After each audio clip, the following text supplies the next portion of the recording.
Have you ever been excited to implement a service worker, only to be met with an error message that leaves you scratching your head? It's frustrating, right? If you've encountered the cannot read property addAll of Undefined error, you're in the right place. Today, we are going to troubleshoot this issue together. I totally understand how annoying it is when your code doesn't work as expected, especially when you've successfully used service workers before. You're definitely not alone in this. Many developers face similar issues when integrating service workers with different back-end technologies.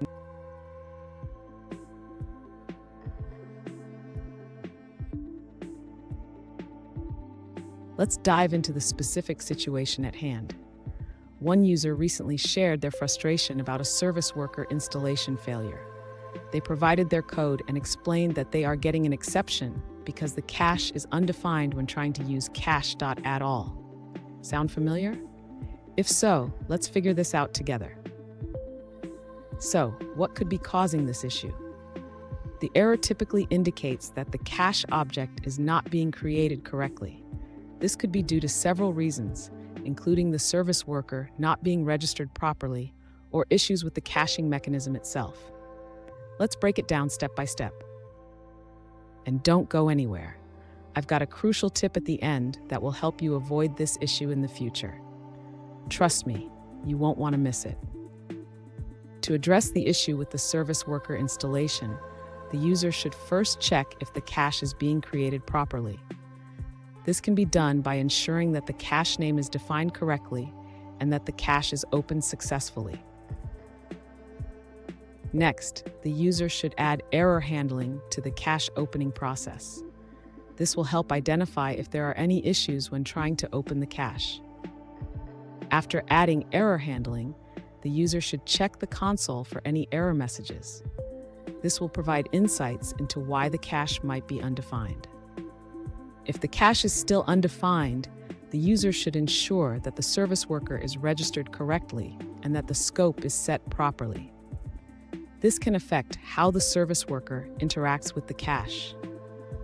Finally, if all else fails, the user may want to clear the browser cache and unregister the service worker.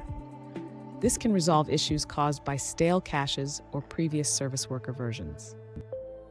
Did you know? The first service workers were introduced in 2014, and they have since revolutionized how we handle caching and offline capabilities in web applications. It's amazing how far we've come. Now, let's look at the answers provided by other users. One user encountered a similar issue and found a couple of solutions. They noted that Visual Studio recognizes Chrome while debugging and adds parameters that can interfere with service workers.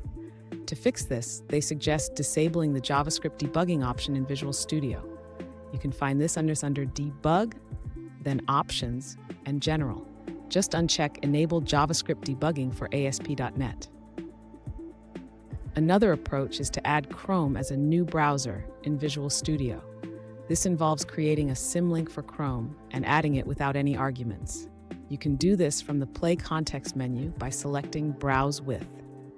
This allows you to choose whether to enable JavaScript debugging or not. Here's the crucial tip I promised. Always test your service worker in a secure context and use console logs liberally to track down issues. This habit can save you a lot of headaches down the road. And there you have it. With these troubleshooting steps, you should be able to resolve the cannot read property addAll of Undefined error. Remember, testing in a secure context and using console logs are key.